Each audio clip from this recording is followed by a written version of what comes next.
안녕하십니까. 교회헌법 바로 알기 73번째 시간입니다.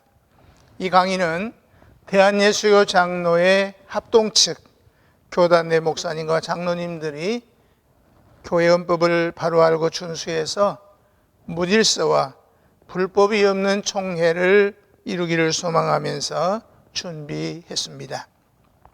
이 시간에는 72번째 강의에 이어서 군징조례 제13장에서 규정하고 있는 재판국에 관한 규례를 계속해서 살펴보겠습니다. 지난 시간에 재판국에 관한 규례를 말씀드리는 중에 재판회와 행정회에 관해서 말씀을 드릴 때 재판사건을 처리하는 방도가 두 가지가 있는데, 그 첫째는 치리회가 직할심리하는 방법이고, 두 번째는 그 치리회 회원으로 구성된 재판국에 사건을 위탁하여 처리하는 방법이 그것입니다. 그러나 당해 재판의 경우는 치리회가 직할심리하는 첫 번째 방법밖에 없다는 점까지 말씀을 드렸습니다. 이 시간에는 이제 두 번째로 상설재판국과 임시재판국에 관해서 살펴보겠습니다. 노회나 대회, 총회는 재판사건 심리를 치리회가 직접 할 수도 있고 재판국에 위탁할 수도 있다고 했습니다. 총회는 상설재판국을 설치하지만 노회는 재판사건을 위탁하고자 하는 때에만 재판국을 구성할 수가 있을 뿐입니다. 그런데 흔히 상설재판국의 뜻을 오해하는 경우가 있는 것 같습니다. 상설재판국이란 대회와 총회 등 상비부의 연조제 조직에 따라서 재판사건이 있든지 없든지 치리회가 항상 설치하는 재판국이라고 하는 것이고, 노회의 경우는 재판국을 항상 설치해두지 않고 사건이 있을 때 그 사건을 위탁하고자 하는 때에만 재판국을 설치한다는 말입니다.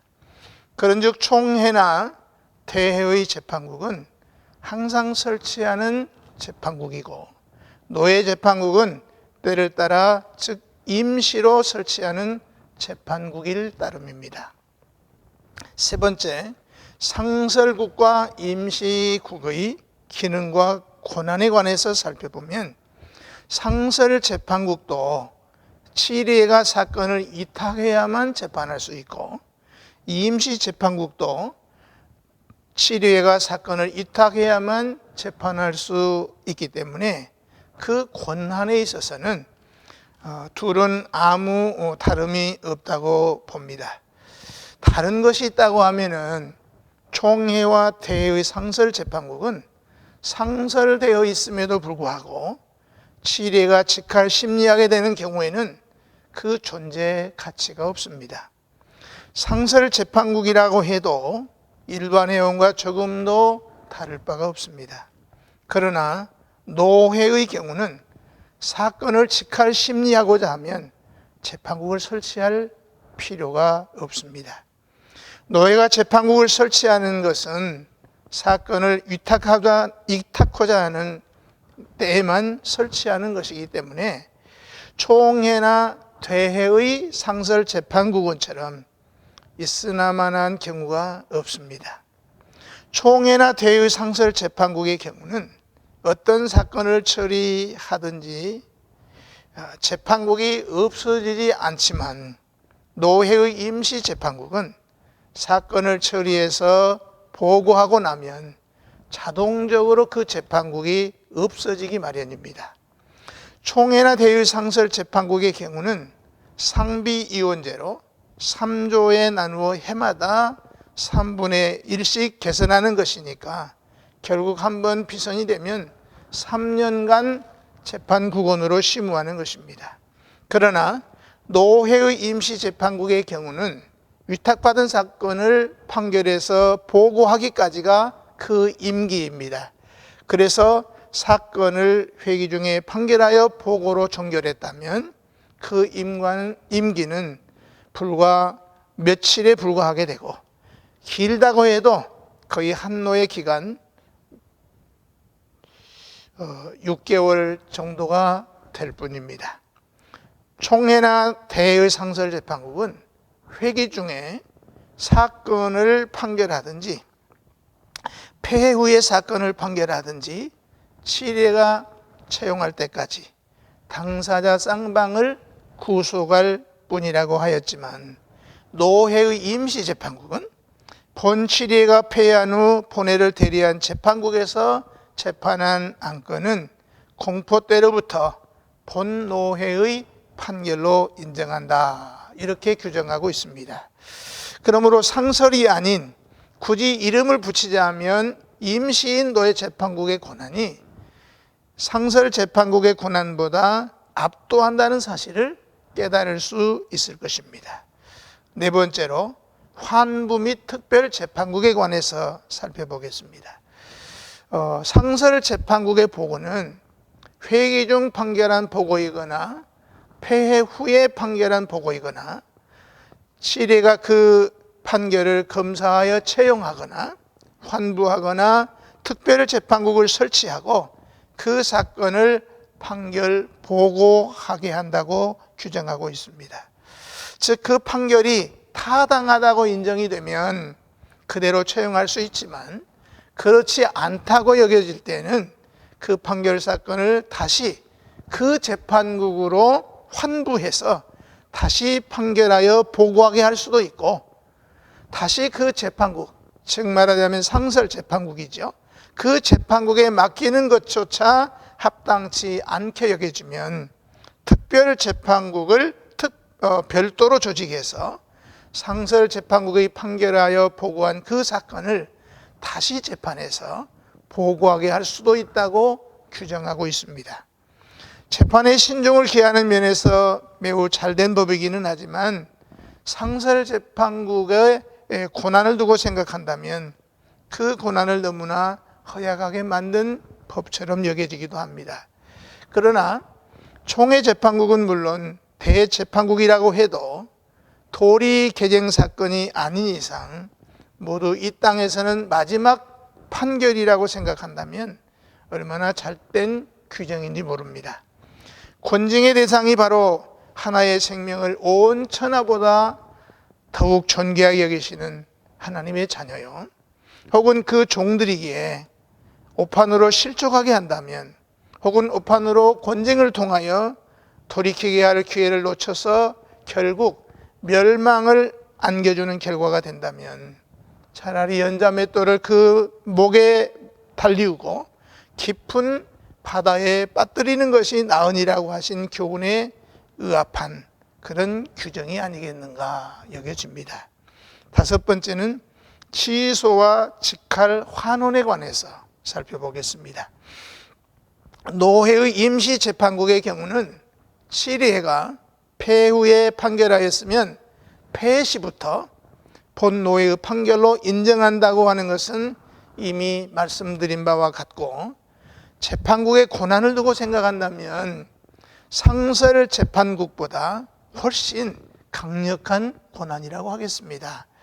그러나 회기 중에 판결 보고하는 경우는 노회가 재판국의 보고를 전부 채용 혹은 취소할 수 있고, 취소할 때에는 그 안건 전부를 재판 규칙대로 직접 심리 처결할 수 있다고 규정하고 있으니까 재판국의 판결이 타당하다고 인정이 되면 그대로 수용할 수 있지만, 그렇지 않다고 생각될 때는 그 판결을 취소하고 치리회가 직할 심리하도록 환원하여서 다시 심리하여 판결할 것입니다. 그런데 이때 특히 조심해야 할 것은 재판국의 판결은 수정해서 채용할 수가 없다는 사실입니다. 지극히 작은 부분이라도 취소해야 될 경우라면 결국 법조문이 명시하는 그대로 전부를 취소하고 치리회가 직할하도록 성안하여 가부를 물어야 할 것입니다. 재판국의 판결이 비록 타당하지 않다고 해도 재판 절차에 따르는 판결이니 그 변경도 반드시 그 안건 전부를 재판 규칙대로 직접 심리하지 않고는 변경할 수 없기 때문입니다. 노예 재판의 경우는 환부도 없고 특별 재판국도 없습니다. 취소하는 경우에는 회계 중의 판결에 대해서만 오직 7위의 직할로, 즉 재판회로 환원함이 있을 뿐이라는 말씀입니다. 다음 제119조는 노예 재판회 혹은 재판국의 성수에 관한 규정입니다. 119조의 규정을 보면 재판국원의 성수는 국원 3분의 2의 출석으로 하되 반수 이상이 목사가 되어야 한다고 규정하고 있습니다. 1922년 판 이래의 전통으로 있고 있는데 다른 교단들은 3분의 2 이상으로 하되로 보완하고 있고 본 교단은 반수 이상이 목사가 되어야 한다. 그래서 역시 1922년 판의 규정을 그대로 이어가고 있으나 다른 교단들은 목사가 반수 이상이 아니고 과반수가 되어야 된다고 보완하고 있습니다. 지난 104회 총회 헌의에서 검토 중인 온학자 개정 헌의안에는 반수 이상을 과반수로 되어 있기 때문에 온학자 개정안이 채용이 되면 과반수로 바로잡아질 것입니다. 그리고 총회 재판국이나 노예 재판국이 각각 목사가 과반수가 되어야 한다는 규정은 목사는 교회 일에 전무하는 전문인이요 장로는 그렇지 아니하며 목사는 직무를 주도하는 입장이 되고 장로는 협동하는 입장이 되어야 한다는 본질적인 성격 때문이라고 하겠습니다. 그래서 교회 정치문답조례는 장로만 모여서는 재판하지 못하게 했고 목사가 재판을 주도하는 입장이 되어야 한다고 해석한 것입니다. 따라서 노예 재판국원의 수를 권징 제117조에서 7인 이상이라고 했으니까 성수되는 3분의 2는 5인 출석으로 성수가 되고 노예 재판국원이 7인일 경우 5인 이상의 출석으로 성수가 되지만 반수 이상, 곧 3인 이상은 목사가 되어야 된다는 그런 규정입니다.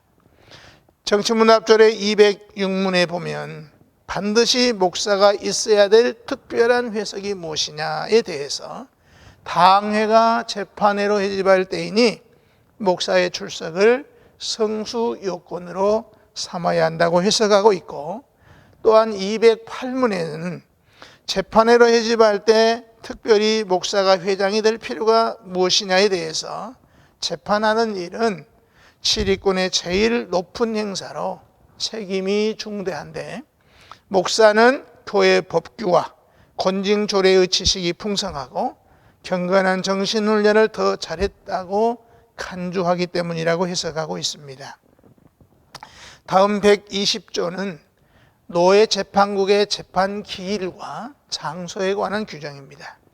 120조의 규정을 보면 재판국원의 회집 날짜와 처소는 본 노회가 결정하거나 노예 결정이 없으면 재판국이 결정한다고 규정하고 있습니다. 재판국의 재판 기일과 장소는 노예가 결의하여 재판국에 지시할 수 있지만 실제는 법의 규정뿐이고 재판 직무를 맡긴 재판국에 모두 위탁하고 있는 것이 일반적입니다. 재판은 맡겨도 그 일시와 장소는 못 바뀐다고 여겨지는 것 때문이라고 하겠습니다. 따라서 노예 재판국의 회집 날짜를 본노예가 결정한다는 것은 본노예가 개회 중에 재판권을 직할한다는 의미이고 노예 재판국이 회집 날짜에 대해서 노예 결정이 없으면 본노예가 재판권을 재판국에 이탁한다는 것이기 때문에 재판 절차를 좇아서 소집한다는 의미입니다. 다음 121조는 노예 재판국 판결의 효능에 관한 규정입니다.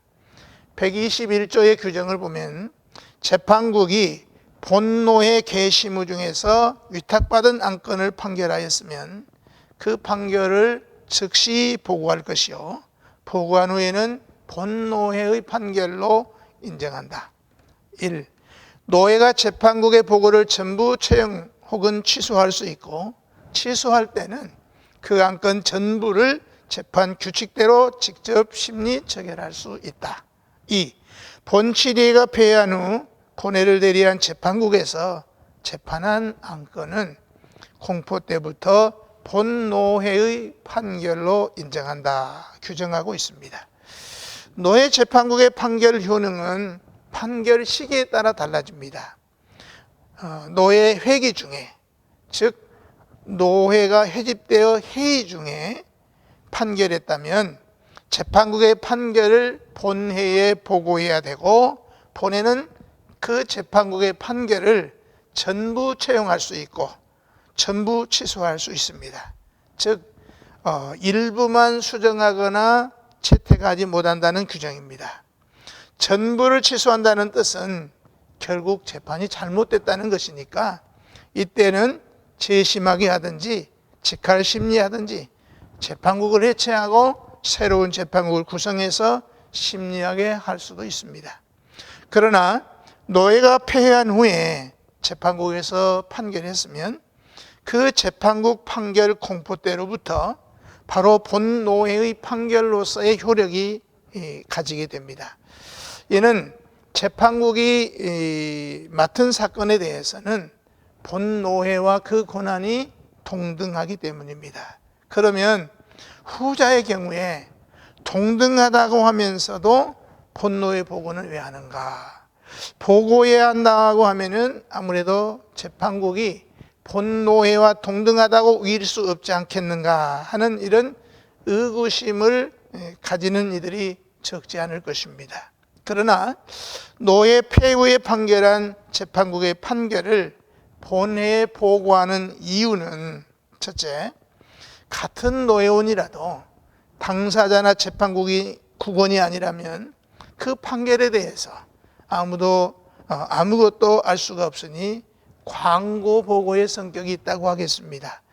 두 번째는 노회 재판국의 판결은 따로 편철해서 보관할 수도 있으나 노회록에 기재해서 노회록으로 보관하는 방도가 되기 때문이라고 하겠습니다.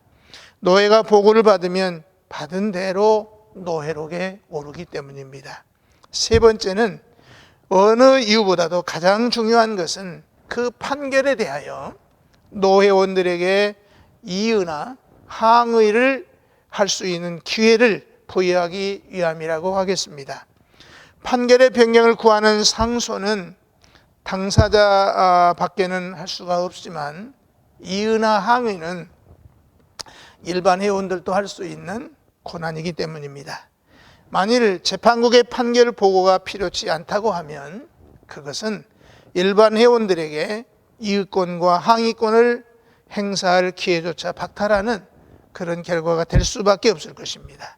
그래서 확정된 판결이라도 보고해야 한다는 말입니다.